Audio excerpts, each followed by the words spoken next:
everybody. Welcome to our Week 14 review, Fantasy Sports Locker Room, here inside the locker room, inside Shark Club, Yonge and Dundas in Toronto. We're here every Monday night. We always have a good time. Maybe you guys can come chill, come check us out, and we talk football. They're good hosts, and I don't know, I guess we're going to talk about the game. So I'm trying to get a hostess to say hello because our faces aren't as pretty. they'll be around. They always provide good service, so I'm sure we're going to see them shortly.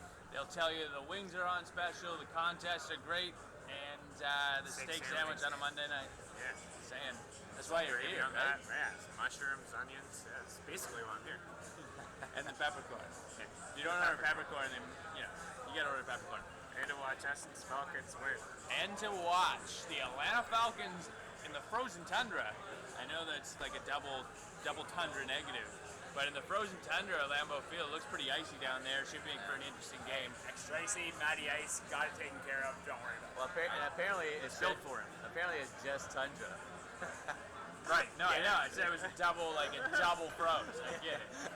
Not necessary. Jokes. Double. We're really alliterating there. At any rate, wanted to talk to you a little bit about some guys that we queued up last week, kind of where they went on the weekend.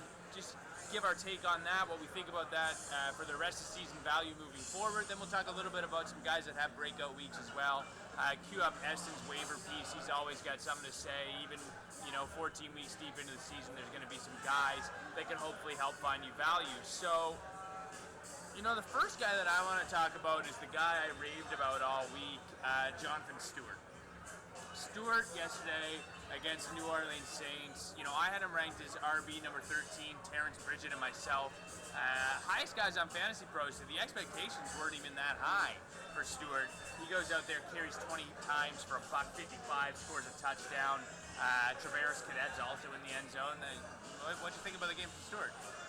Yeah, I thought it was good. I think it shows really how bad the Saints are defensively. I thought Cam moved around well in the pocket, which helps Stewart out a little bit going forward as Absolutely. well. And, it all depends on if Williams comes back, then I'm not as big on Stewart, but if he's out the remainder of the way, then why not? He's got a good matchup coming against Tampa Bay, too. And I think that's exactly it, right?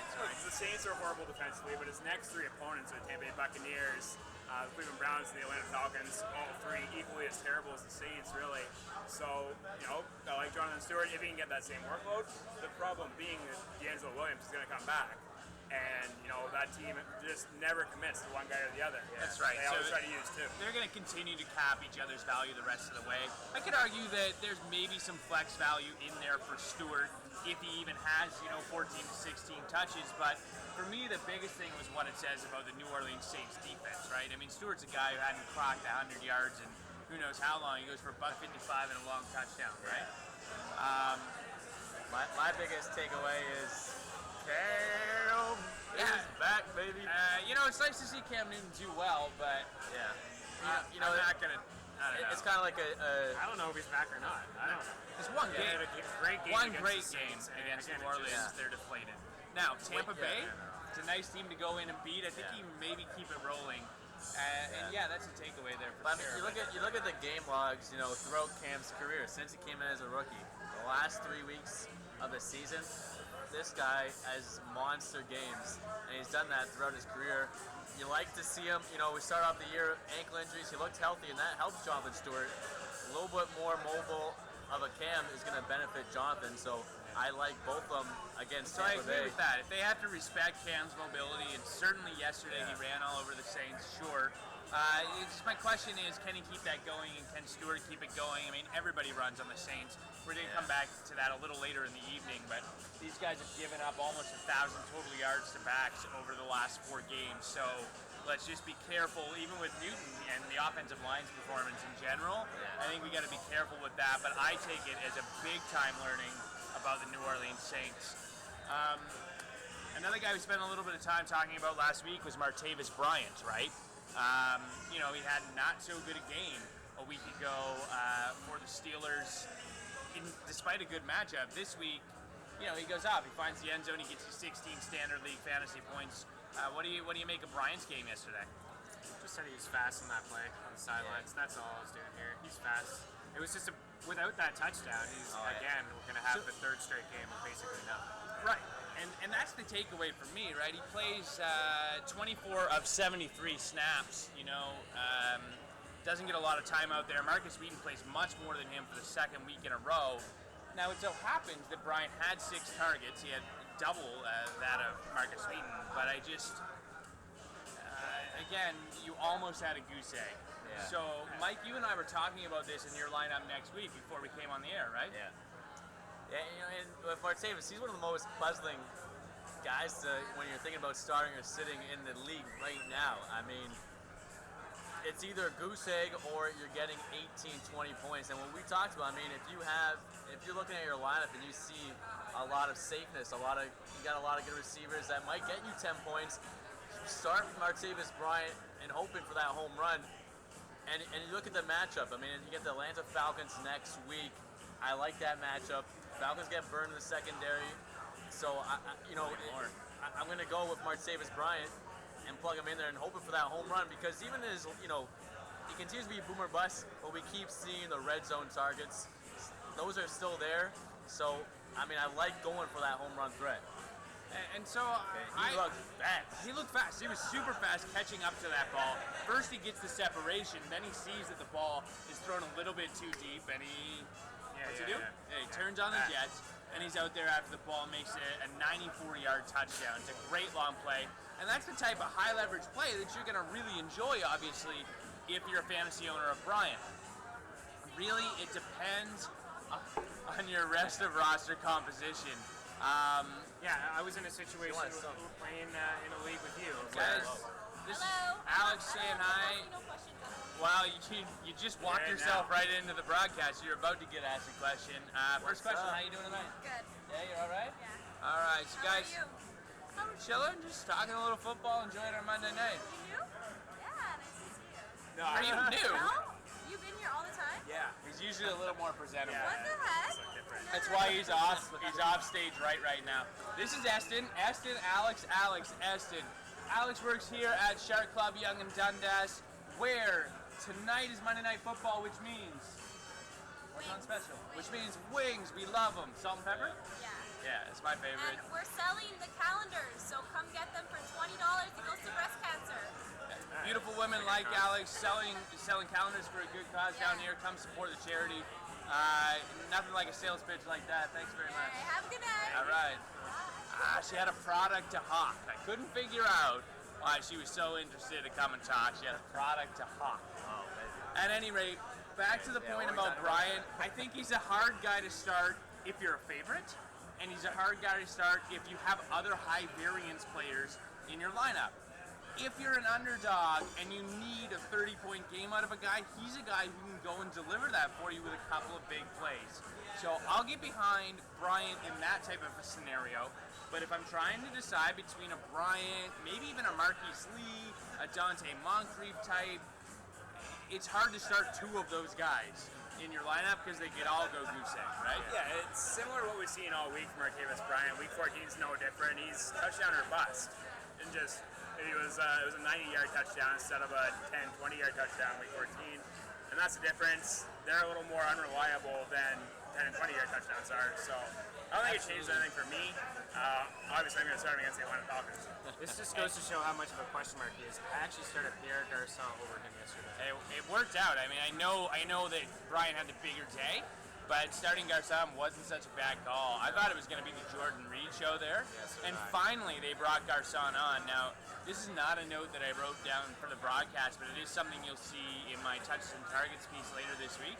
You know, in the 3 games where Garçon has had double-digit targets this year, now he had 9 last week and he had an awful day, but in the 3 games where he has had double-digit targets, it's a minimum of 88 yards and he found a touchdown. He's got almost 300 yards in those 3 games. They just got to use the guy. With 93 yards yesterday, didn't he? 95 yards yesterday, had 88 in week, let's say 1, had a $120 and a touchdown the other time. I know it's hard to trust him, but I actually think that if Deshaun Jackson's not in the lineup again next week, that he's a borderline flex. Of course, it all comes down. Especially in PPR league. You're going to have questions about who's playing quarterback there as well. You know, there's a lot to think about in Washington, and we'll look at that as the week goes on. But certainly happy to see how he played yesterday.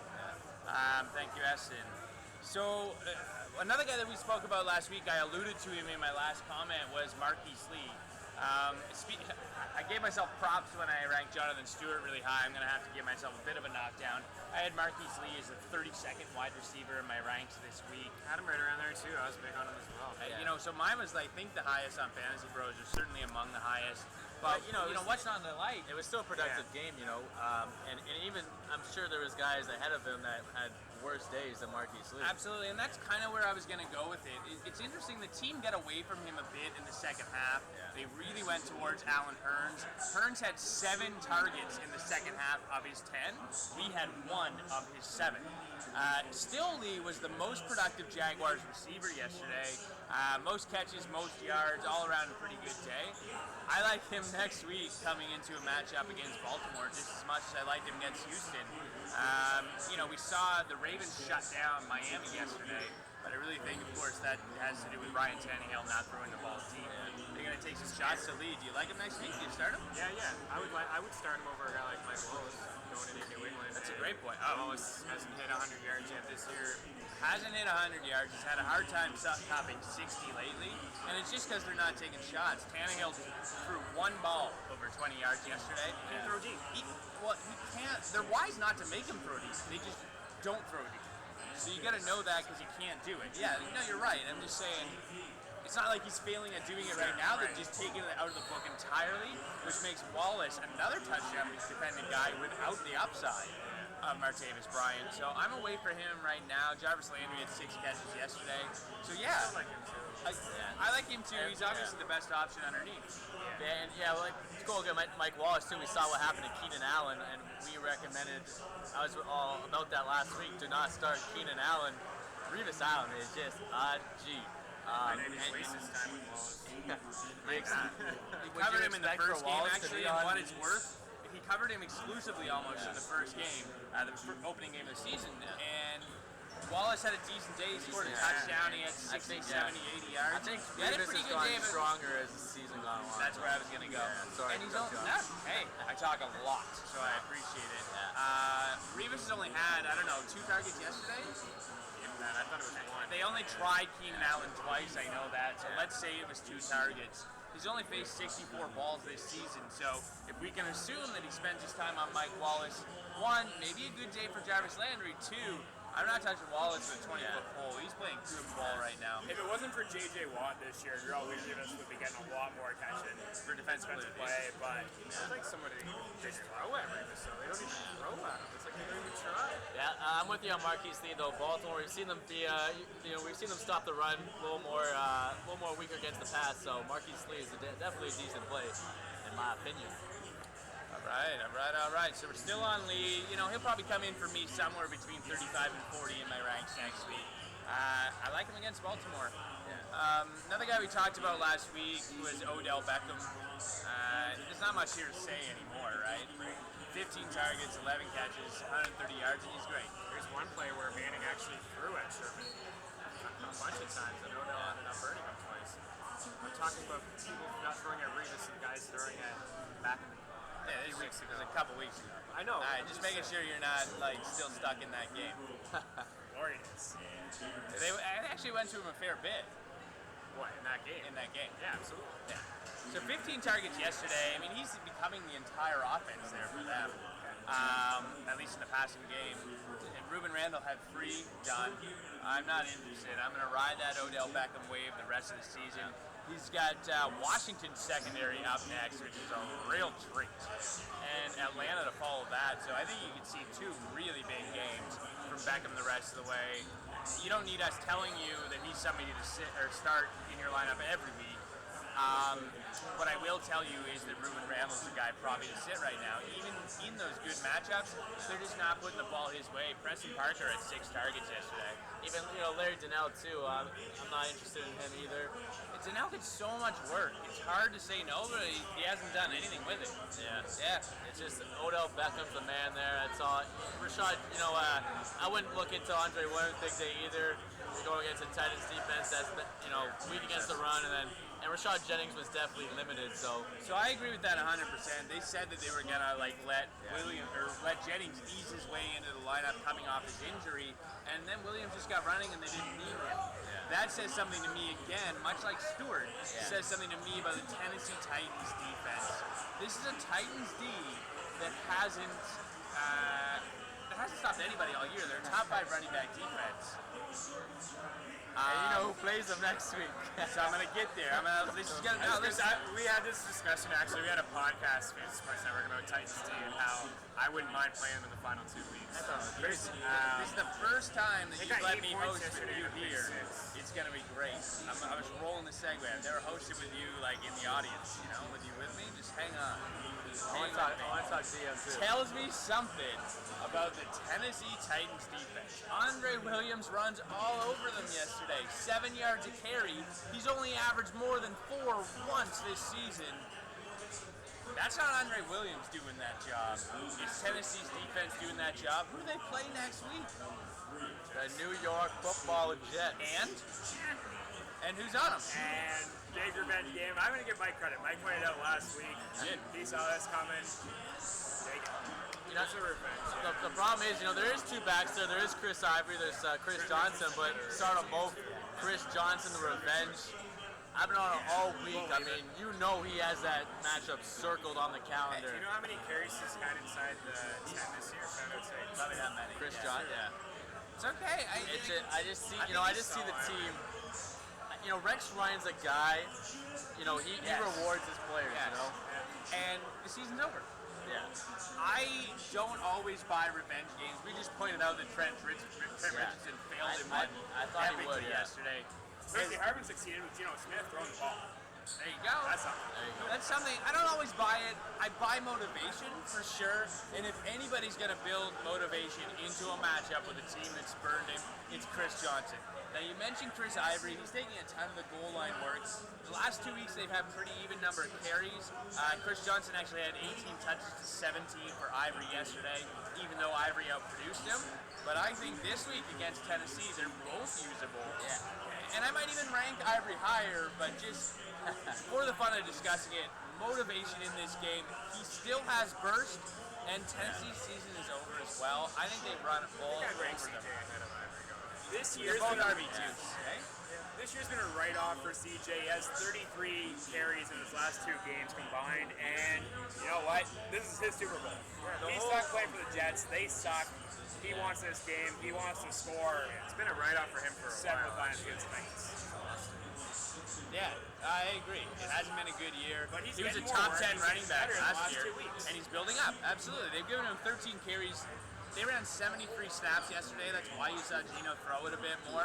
They still ran the ball 32, 33 times with those 2 backs. They're going to keep on running it this week. This is a run-heavy game plan against a run-poor defense. Let's see it happen. I'm into both of them, absolutely. CJ is available in over 50% of leagues. He's going to be dirt cheap in DFS. I'm locked in. I like it. So, So Chris Johnson, you seen that yet? What? New Dumb and Dumber in theaters. Yeah, I have seen that. Mike likes it. That's kind of, He likes it big fan. a lot. I like it a lot. He's a guy that we might be talking about next week after having a big game.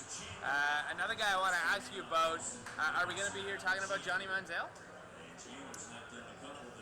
Yeah, we might be, 9.9% chance he starts. yeah. I like him. Worse today. Oh, really? I mean, yeah, I like what I've seen from him, in his short time against the Bills. I mean, that play action pass is lethal. He's got that full extension. He's got the legs. He's healthy. He's fresh. He's faster than Hoyer. Hoyer's only mustering, 140 yards. That Brian Hoyer game yesterday. They should have beat the Colts 100%. They absolutely should have won Hoyer that game. couldn't do anything. And that's a failing. That's a failing on the coaching staff. Like, to not think about putting Manziel in mid-game. Yeah. You're watching that game. You're thinking they're holding Andrew Luck to 7 points right now. They're picking Luck off. They're getting turnovers, and you're thinking this is Cleveland's game to win. And they just didn't do anything. They didn't put the points on the board. It's a failing not putting Manziel in the lineup yesterday. Did you guys hear about what happened in that Browns locker room after the game, though? No. It wasn't talked about much. Johnny Manziel and Brian Hoyer fist fight because Johnny Manziel got into the locker room first and put the clipboard in Hoyer's locker. Hoyer didn't like it. They went at it. It wasn't talked about hardly at all today. I'm can't surprised. believe it. Yeah, that's so, crazy. If there's one thing that's going to keep Manziel from starting the games, it's doing stuff like that, which is what the Browns have been worried about all year long. But Brian Hoyer sucks. What is your deal, man? I saw him on the sideline say, like, I could have effing completed that or something. Just to himself. He's clearly a little frustrated. Yeah, and he's a hot end little I can't believe punk, that. but yeah. Should know that they play Cincinnati, which is not an awful secondary next week. Bear that in mind. And But it's after that. what do they do with Josh Gordon? He got 7 targets yesterday. Took him out on 3rd downs. Yeah, I mean, I saw one big play where he dropped. If he would have, the Josh Gordon ball would have caught that ball, and At the Cleveland end of actually the would have game? won that game. I agree. But Billy he's even kind of hasn't been automatic of late. True. And That's true Brian as well. Hoyer's the guy throwing him the ball. He didn't have a good day with anybody yesterday. I know that was one catchable. Yeah. You know, Gordon even admitted to himself he has to run routes. He's nothing Yeah, I learned saw in that. the playbook. He's obviously out of shape. He had to pull himself out after just running down I the saw field in that. that game. So I think you like Gordon a little bit more of Manziel. Manziel, he's not afraid to throw it in tight that's the thing. windows. It can't be any worse because Yeah. he's not on pace with Hoyer right now. Right. Hoyer's yeah. on pace with him. Let's get a new guy in there. I think it's productive. You're still starting Gordon as a wide receiver 1. Probably the back end of that group, you might start an Odell Beckham ahead of him. In fact, you will. Yeah. But you're still starting Gordon ahead of most guys you have as a 2, right? For sure. I don't know. Hey, I don't what a like girl. anywhere. Thank you for that. But I'm in a situation where I have Cobb, Odell, and Demaryius Thomas, and I wouldn't be starting It's Gordon. all right. Yeah. I'm with that. Yeah, I agree with that. But he's ahead of most 2 for sure. Those are all guys you're much probably upside. ranking in your top 10 next Yeah, week. if you have Gordon, you just hope that Manziel comes in. For sure. So we might be talking about Johnny Manziel next week. We hope we're talking about Josh Gordon. How good is she, right? Yeah, she's great. She was trying to get my attention. I was dazed off. I think I was watching basketball. She was like, drink. That's our Bottle girlfriend, or man. what? She brings you Awesome. good She'll do service well. around here. Are we going to be talking about Kerwin Williams next week? Are we talking about him right now? Yeah, not a bad game. 19 for 100. 19 carries for 100 yards. You don't like the no catches. You don't like that? don't like that. Take away from that, and not so much getting off topic a little bit, but KCT now, it's 4 straight games where a running back has Absolutely. run 100 yards on him. Yeah. And we talked about Murray, and where they said, they lied to us. They said he wasn't getting any touches, but he got 25 touches. They said they were going to work him in, see Yeah, how it goes. that was a lie. And they gave him 25 touches in his working game. So there's 4 straight games against KC with 100 yards. One's Lynch, CJ Anderson, Murray, who's the only one of the 4 who has a touchdown. And then we had Kerwin here yesterday. So I like Murray a lot too if you got him. So, on the point of Kerwin Williams, he plays St. Louis and Seattle. You have absolutely no interest. Yeah, so fine. Week 15 and 16. If you're absolutely desperate at running back, I promise you they'll let him start next week. But I don't think you want to use anybody against St. Louis right now. On to the topic of Latavius Murray. St. Louis hasn't given up a point in 2 weeks. I know it's bad. Taylor started. That's why I shook my head a little bit. I will almost said today. assure you. Really? Yeah, They're Well, going that to was give the- this but guy the I don't ball. agree with that. I agree They're with going you. to give this guy the ball. He's earned it, for sure. Yeah, he said they will say Taylor's a he's plotter. Taylor started this week, and that's how that happened. So fine. Talking about St. Louis, back to back, haven't given up a point in 2 weeks, but Oakland, terrible fine. team. It's still hard to Washington. shut teams out in, For sure, in the yeah. National Football League. This defense is playing great. They lost deserve some fantasy credit. for And 40 points against yeah, crazy. You start Drew- St. Louis against Arizona. Yes, that's where I was going to Yeah, go. they- Drew Stanton. Keep going. You're not. Just let them go. In fact, you're not starting a single Arizona Cardinal the rest of the season. I'm coming to that in a minute. You're not starting any of them the rest of the season. Certainly not Kerwin Williams. Now, on to the good stuff. Chris just points out that Latavius Murray had 25 carries yesterday, 25 touches. You might not have noticed them because they produced 85 total yards. However, Latavius Murray plays the Kansas City Chiefs next week. They're giving up over 5 yards to carry to backs on the season, 4 straight 100-yard games, including Murray himself on a handful of touches. You've got to be quietly impressed with this game this week because of the workload. Nothing else but the workload excites me about Murray. They're not using Darren McFadden next week. They didn't use Maurice Jones-Drew this week. They the Reese Peanut Butter Cup might rumble a little bit, but I guys, actually don't mind him either if you're in a Yeah. PPR league. Actually, He's a You know, flex. He's getting some catches. Yeah, around the end zone. but who do you use Murray over next week? You guys dig deep. I'm gonna rank him top 15 easy. How about Mark Ingram, who's kind of scaled down a little bit. Hasn't been himself. Saints have been a mess, but The Saints play the Bears. he gets the Chicago Bears on. Pierre Thomas played 38 snaps yesterday. Ingram played 16. That's because they were trailing. They won't trail against the Bears like that. But hey, I mean that's It's a tough. question. That's a ranking question that I'll be asking myself on Wednesday night this week. It's Do I tough use because the Murray? first matchup with the Bears. Yeah, but a plus matchup for Murray against the Chiefs. These guys can't stop anybody right now. They still have not given up a whole lot of rushing touchdowns. Not a lot of touchdowns. Only one, Absolutely. I think only one. It was to Latavius Murray, but they're holding running backs There's out two there. to Latavius. Two to Latavius and one other contest as well. Now three? No, the only one to find Maybe it's the only end zone two. in the last four. Yeah, I think it was only Murray, and that's it. It's fair enough. Twice all year. At any Good rate, enough for me. good enough for me. Home run hitter. I'm going to use him over most guys. He'll be right in the RB15 range for me next week. Joik Bell, who does Detroit play? Minnesota. I know he had a nice game. I'm going to use him over Joik Bell. I'm going to use him over Ryan Matthews. I'm probably going to use him over Lamar Miller. I haven't thought about any of this, but he's coming in right around RB15 for me. I publish my ranks every Thursday. Running back wise, I'm actually reasonably consistent. I can't rank a quarterback to save my life, but I like me some backs. And I'm telling you to start with Latavius Murray last week, and so is the panel, right? Yeah. Maybe over Rashad Jennings because he got next week. Down there. Yeah, I mean, he's going to get that workload back from Williams, but yes. Interesting point about Jennings, actually, that I was writing down today. I mean, maybe they want to see Williams go. The season's over, so maybe they do split up the work a little bit there in New York. I don't think I would trust Jennings going forward in a fantasy playoff matchup. Not over Murray, probably not. No. Although who do the Giants play next week? Trey Mason, St. Louis next week. Does that sound right? No. Yeah, St. Louis plays Arizona on Thursday. And they play Washington, you said, no? Then Giants is week 16. Pardon me. Week 16. And the Giants. Washington. Yeah. That's a tough run D. I'm staying away. Absolutely. Andre Williams had a nice game against them earlier this year. Okay, another guy we might be talking about. Are we going to have anything to say about Marcus Wilson? I think so, babe. I like him. Another 6-foot receiver for that Chicago Bears offense. You know, Brandon Marshall's done.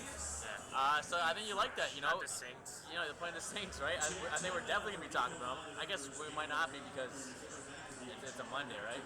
So we'll be telling you all about how he's going to go. But hey, I love this start. He's right up there. Like, I might be starting Marquise Wilson over Marquise Lee.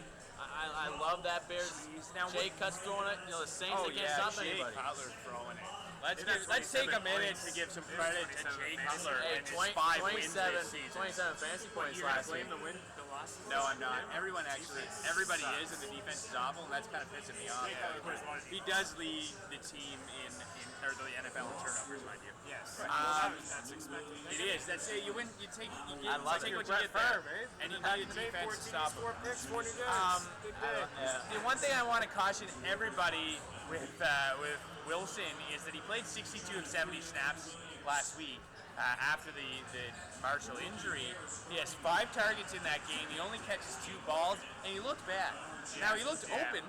He was getting open consistently behind the Dallas secondary, but he didn't look like a guy that was like game ready catching balls. He stumbled a few times. He put a few on the ground that he should have caught. He looked bad, but he looked open. So he's an upside guy, right? If you're real desperate, if you're playing GPPs and you really want to hit a home run, that's maybe a guy you think about.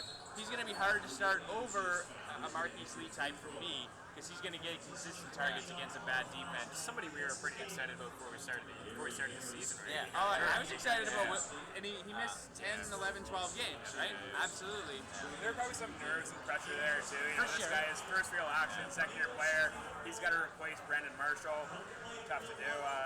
Obviously Alshon Jeffrey's value goes through the roof. Absolutely. In Martellus defense Bennett and did everything too. else. He had it was a dozen, maybe 16 targets. It was a ton of targets. He's doing all the over-the-middle work.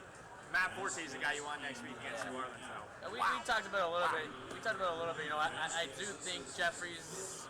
With Alshon, you know, you never know, right? I mean, this is a guy that the Saints could totally try to box out. Actually. I mean, there's no way I'm benching Alshon.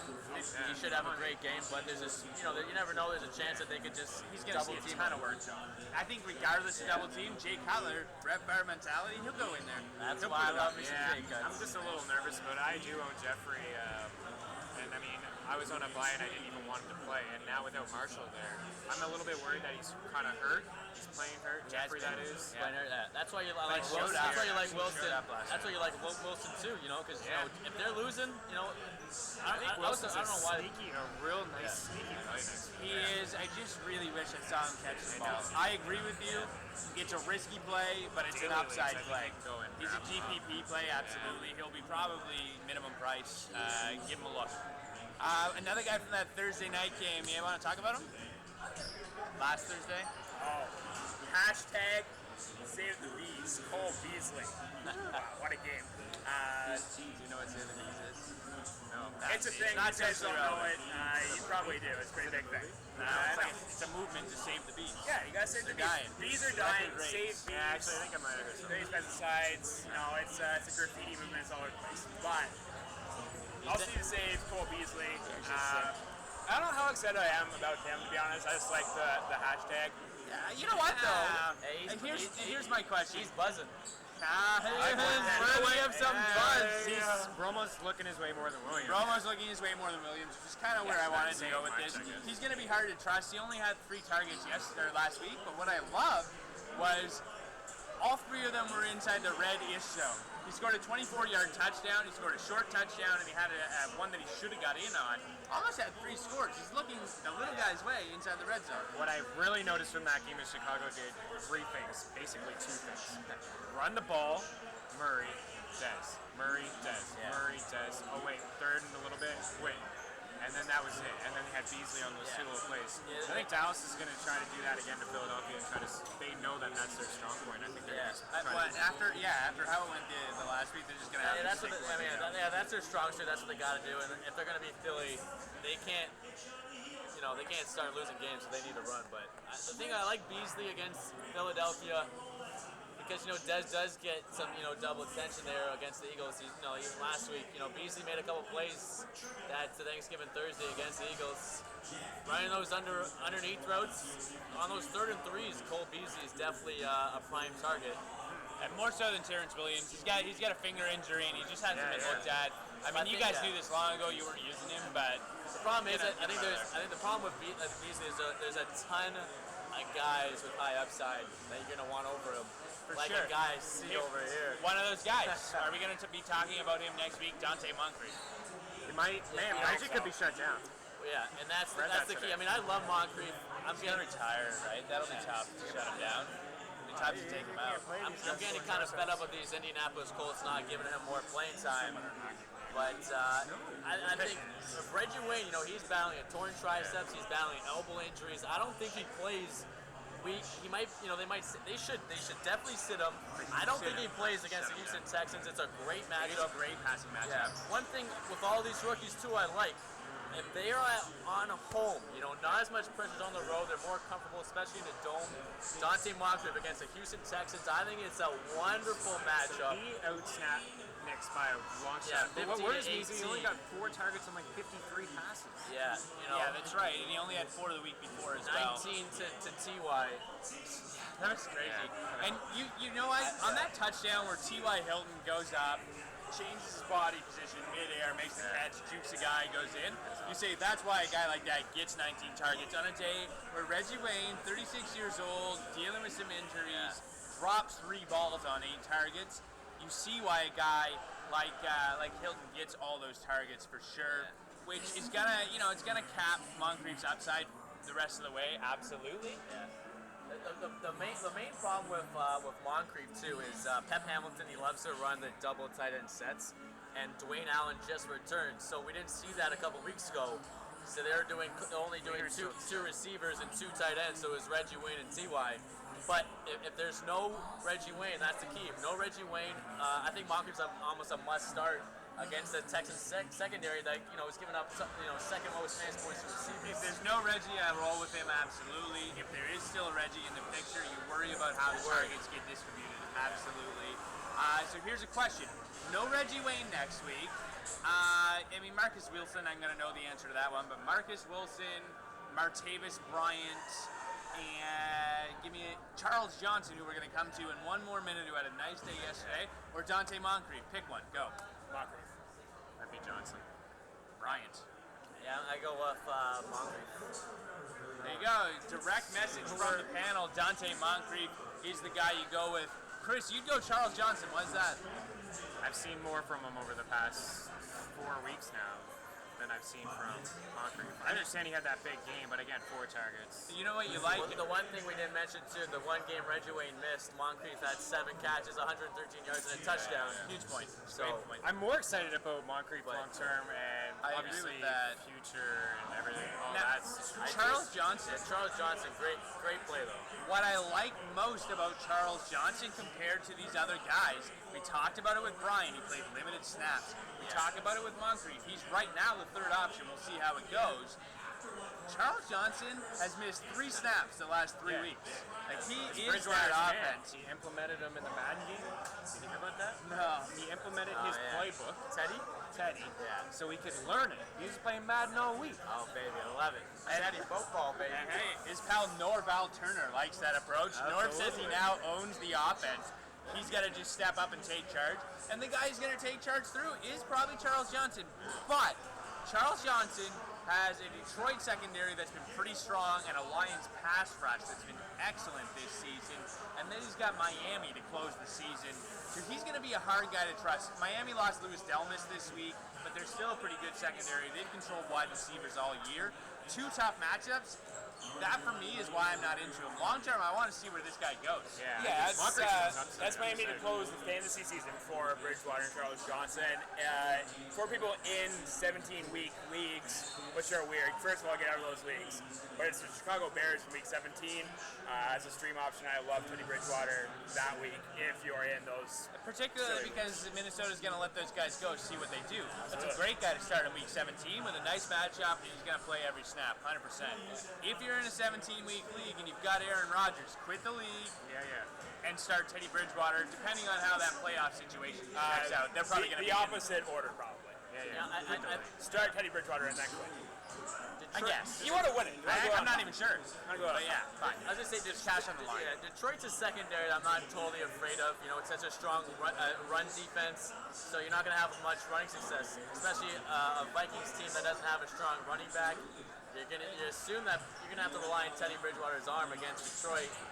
We saw Josh McCown throw quite a bit against And Detroit. you saw Vincent Jackson have a nice day on 16, let's say, targets. Mike Evans only had 45 yards. He's in the end zone twice, though. So, yeah, they can be scored upon, but that is a tough matchup for a rookie quarterback and a rookie receiver. Yeah.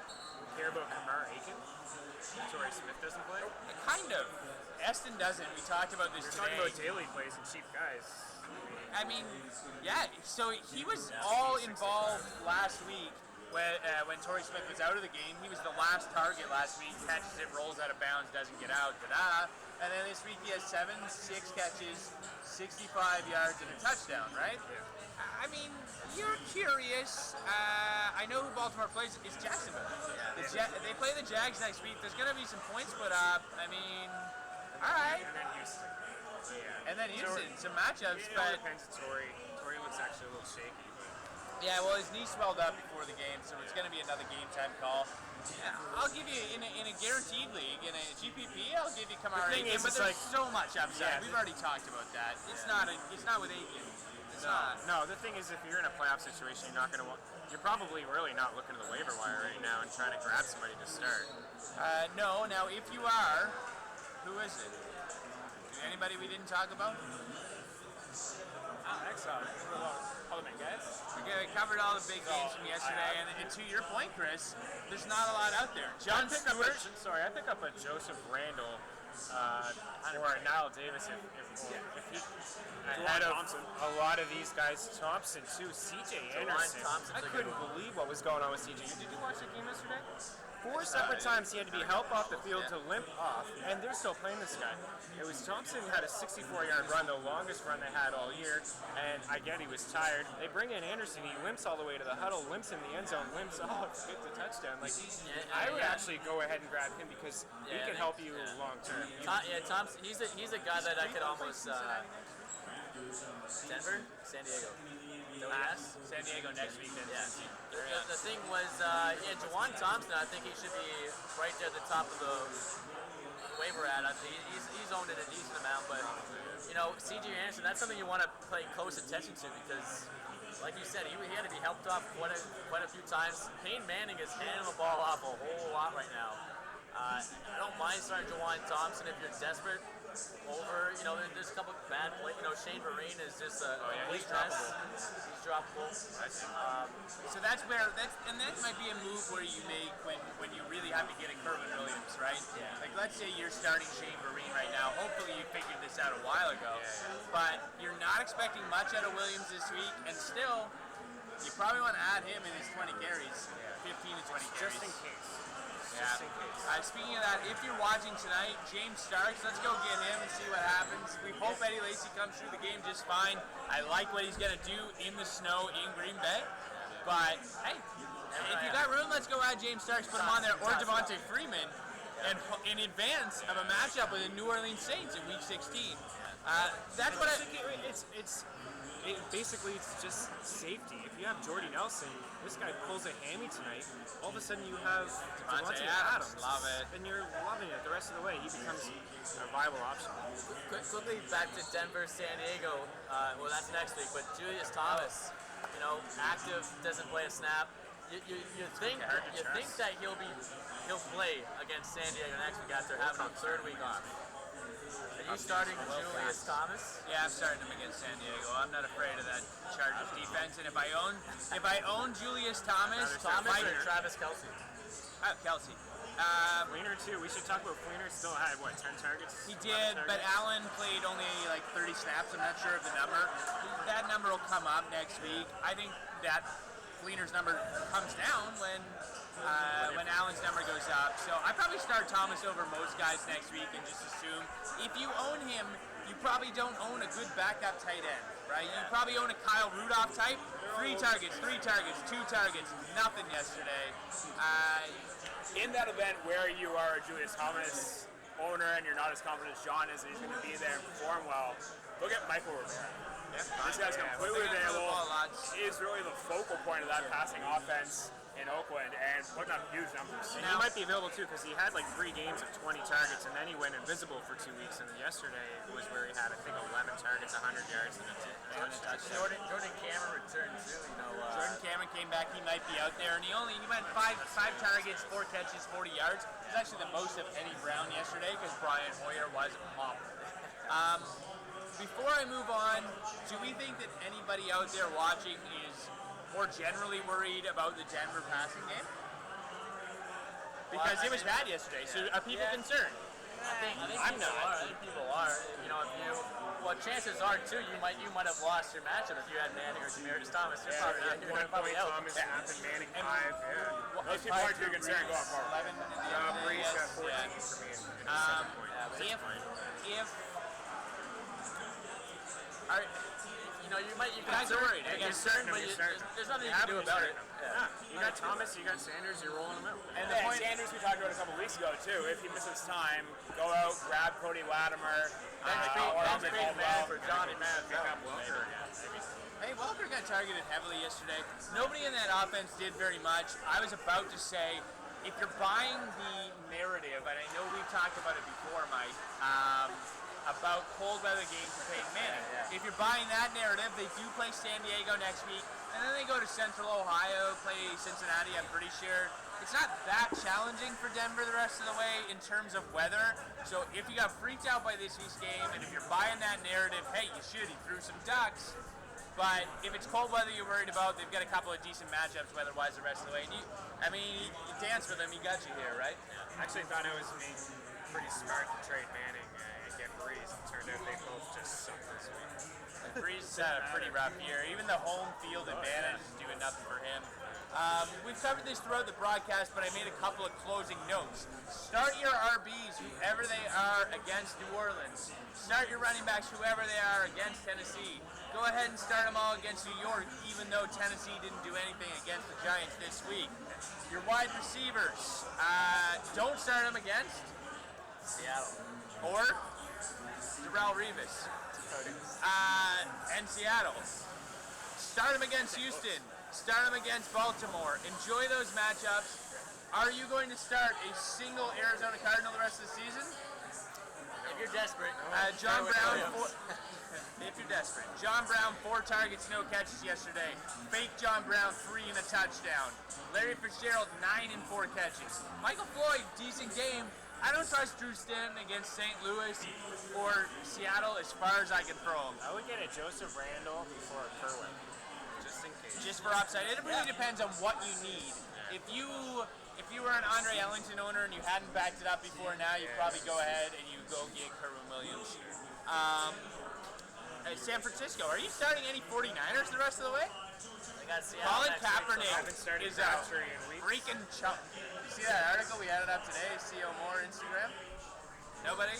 Well, for you guys who are reading LockerRoomFantasySports.com, you saw a post today. You should. It's good. These guys swear by it. CO Moore got all up in Kaepernick's grill, threw up an Instagram post about it. He said, this guy's a freaking chump. And I wrote an article. I said, you know what? That's right. Yeah. He's a chump. So, could get CO Moore right for the site. Maybe then we'd read it. Maybe then. and they're on the road in Seattle next week, so that's just everybody's bench, not starting a single person. Definitely not next week. Then they have San Diego. I'm certainly not starting Kaepernick. I'm probably not starting the Crabtree-Bolden combination, although Bolden is the guy you gotta want to use. Frank Gore, they're winding this guy down, the swan song to retirement. He ain't done nothing. I'm staying away from 49ers too. If there's any chance that they, Core's just, they decide your season's over, week 16, maybe just give it to Carlos Hyde. That's got it. I'm definitely. That's what I'm saying. I think they're gonna wind him down, and the season's over there. Keeper league, go get Carlos Hyde now, Absolutely. whether you're in the playoffs or Should've. not. Yeah, he's out there. He's available, over 50%, and that's his team next year. Speaking, we talked about Seattle. Jordan Matthews had his worst game of since he became relevant with Sanchez. That's a guy that you're going to want to plug back in your lineup against the Dallas Cowboys. Scored a touchdown against them last game. Want to plug him right back in there. Tough match. Seattle's great right now. Yeah, Seattle's in a 1 week playoff matchup. I don't want to start anybody against Seattle. Absolutely, I'm staying away. And that's the thing you've really got to think about. I know I put my ranks out every week, and I know, some of the top flight guys against a good defense, you're probably going to rank them down 10 pegs. You're not going to take them out of your starting lineup. But as a manager, you might have to. This is the time to make some bold decisions. Seattle in particular, I mean, they haven't allowed points to anybody. They've given up 20 points their last 3 games. I think it gets worse next week. Arizona's not doing turnovers in nothing. their last 6 games. Yeah. Okay, so those are your lessons. On the note of playing guys against the New York Giants, I know Trey Mason did nothing yesterday after a big game the week before, 20 carries, 66 yards. Still had 20 carries, and in week 16 he gets to have them against the Giants. Go out there and go ahead and use Trey Mason in your fantasy championship. Stay away. You got to fade him this week against Arizona. Yeah, so you're talking about not starting Cardinals again, not starting anyone in that Thursday nighter. No, you're not. You're not using anybody. Even Stedman Bailey, who we were kind of high on last week, didn't get a single target till the second half. You're not using Mason, but on 10 days of rest against the New York Giants, I think you might see a Raiders game all over again for him. It's all about rest of season schedule, guys. Just keep that in mind as you're setting your lineups. Really pay attention to opponents, as you should have been all season. As far as tonight goes, what's of interest? Roddy White's going to play. I'm loving the Packers defense. They're pretty available in a couple leagues. I think bad week last week. Or not a lot of teams, the Patriots, but they got the Falcons tonight. Next week they got the Buffalo Bills. It's a defense. It's a tough defense. They did a nice job against them this week. But the offense, probably get maybe some interceptions with Kyle Orton. This is an explosive defense with playmakers. That's why I love St. Louis. They got punt return. Tavon Austin is returning touchdowns. They got guys, getting interception touchdowns. Similar to Green Bay, they got guys making plays. And so back to Green Bay in the Monday Nighter. I'm really looking forward to Eddie Lacy tonight. Bad weather game. He's dominated touches over James Starks. He's really carrying the ball well. I think he's going to have a nice game against Atlanta. I think he's my third highest back behind this guy called Le'Veon Bell, who runs the ball pretty well. Actually, what I and just, pretty before frequently. we signed off, I wanted to be like, all right, we didn't mention Le'Veon Bell at all. There's nothing to mention. He's awesome. He's There is getting the something ball. to mention. Pick him first overall next year. Yeah, that's number one Yeah. RB. Yes, except you sure wonder if next year he has the same sort of injuries or issues as you're worried about with DeMarco Murray after a lot of wear, right? Yeah. That's where during DeMarcus only Murray's 22. wear, DeMarco wear. And Roethlisberger's worried. Not He worried was? me. And if they get into the playoffs, you're worried about Bell. If they don't, I actually am not worried about it. You really got to think about that fall off. Yeah.